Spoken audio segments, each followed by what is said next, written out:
आया है।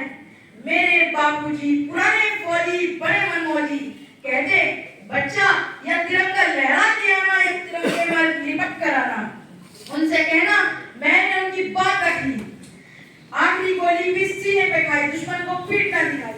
मेरा छोटा भाई उससे कहना कि निभाएगा वो मेरा वादा, क्योंकि मैं शरत उससे बोल कर आया हूँ, एक बेटा जाएगा तो दूसरा बेटा आएगा।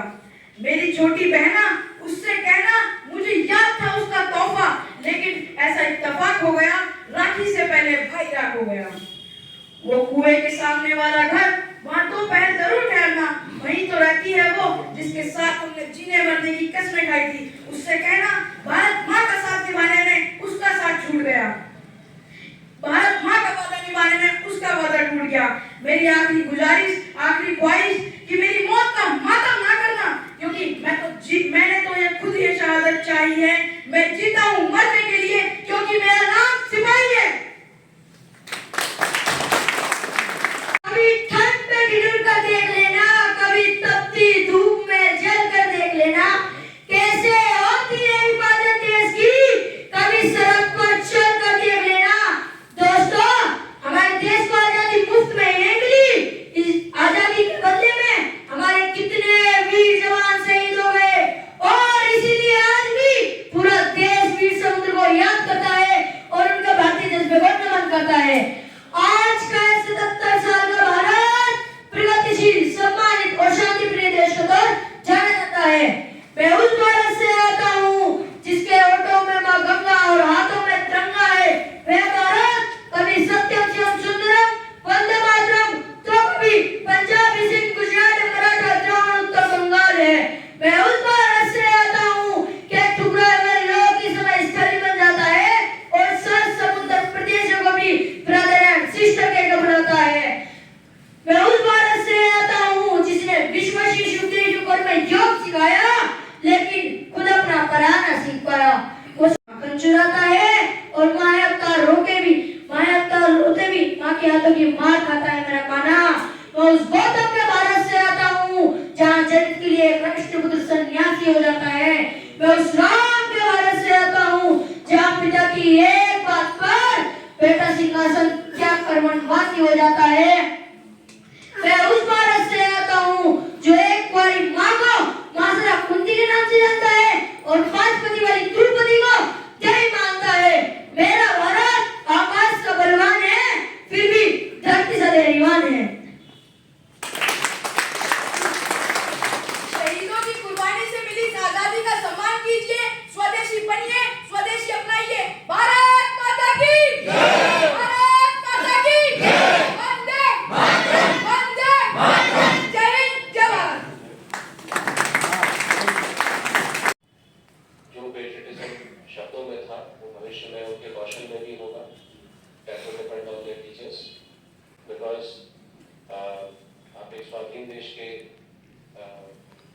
नागरिक हैं, तो डिफाइन योर पेट्रियटिज्म जैसे जैसे आप ग्रो करेंगे, आप इस चीज को और बेहतर समझिए। मुझे लगता है कि आपने 2 शब्दों का इस्तेमाल किया है, एक स्वदेशी बनने का, दूसरा उसमें कुटुंब का।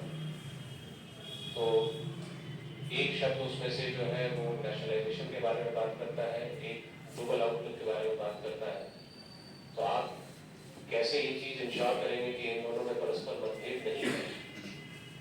ये चीज आपकी शिक्षा और आपके विवेक पर निर्भर है। तो आपके लिए सबसे बड़ा चैलेंज यही है कि how do you balance this two. बाकी वंस अगेन मैं बहुत बहुत धन्यवाद अदा करता हूँ आप लोगों का कि आपने मुझे इनवाइट किया। एंड साथीगण, आए हुए शहर के गणमान्य नागरिकगण, आए हुए प्यारे बच्चों, अन्य समस्त महानुभावगण, आप सभी का आज के कार्यक्रम में मैं हार्दिक स्वागत और अभिनंदन करता हूँ। और मैं आप सभी लोगों को वेटरन्स डे की हार्दिक शुभकामनाएं देता हूँ, बधाई देता हूँ। और साथ में जो आर्मी डे भी आने वाला है उसकी भी मैं बधाई और शुभकामनाएं देता हूँ। ये बहुत अच्छे कार्यक्रम का आयोजन यहाँ पे कैप्टन गुप्ता ने यहाँ पे कराया है, इसके लिए मैं इनको धन्यवाद देता हूँ कि बहुत अच्छे से मैंने देखा कि आप बहुत अच्छे से प्लानिंग करते हैं और एग्जीक्यूशन भी आपका बहुत अच्छा होता है। तो आप बहुत बधाई के पात्र हैं कि आपने बहुत शॉर्ट नोटिस में बहुत अच्छे कार्यक्रम का आयोजन कराया है। साथ में मैं आपके सभी टीम को भी बधाई और शुभकामनाएं देता हूँ।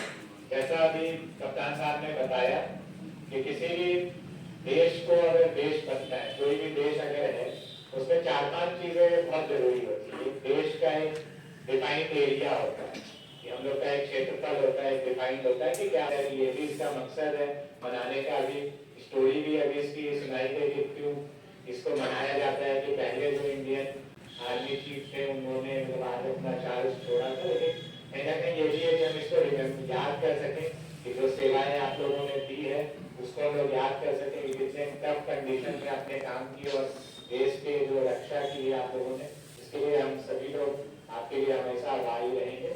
इसके अलावा जो भी आपके इश्यूज होते हैं हम लोग अक्सर इसमें मिला करते हैं सैनिक। आप लोगों से अनुरोध करना चाहूंगा कि आप लोगों ने देश की बहुत सेवा की है।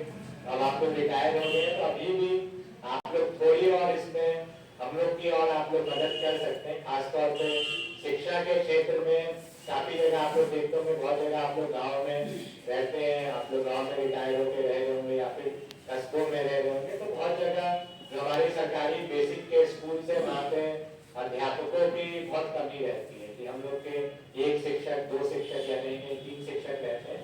तो अगर थोड़ा सा अगर आप टाइम निकाल पाए और बच्चों को अगर आप मोटिवेट करें तो ये बहुत बड़ा योगदान रहेगा। इससे हमारी जो नई पीढ़ी है, जो आने वाली पीढ़ी है, उनको इसके बारे में पता चलेगा कि आपने कैसे सर्विस दी है, कैसे आपने देश की सेवा की है, कैसे सुरक्षा में आपका योगदान। अगर थोड़ा सा अगर टाइम निकाल के अगर आप स्कूलों में कुछ सेशन अगर ऑर्गेनाइज करें, कैप्टन साहब जिस पे काफी बीच में आपने कुछ किया भी था, तो अगर दोबारा से अगर हम लोग इसको स्टार्ट कर सकें तो वाकई में हमारे जिले के लिए और बच्चों के लिए बहुत बड़ा योगदान आप लोगों का रहेगा। ये मैं आप सभी लोगों से आज के अवसर पर अनुरोध करना चाहता हूँ। बहुत बहुत धन्यवाद। जय हिंद, जय भारत।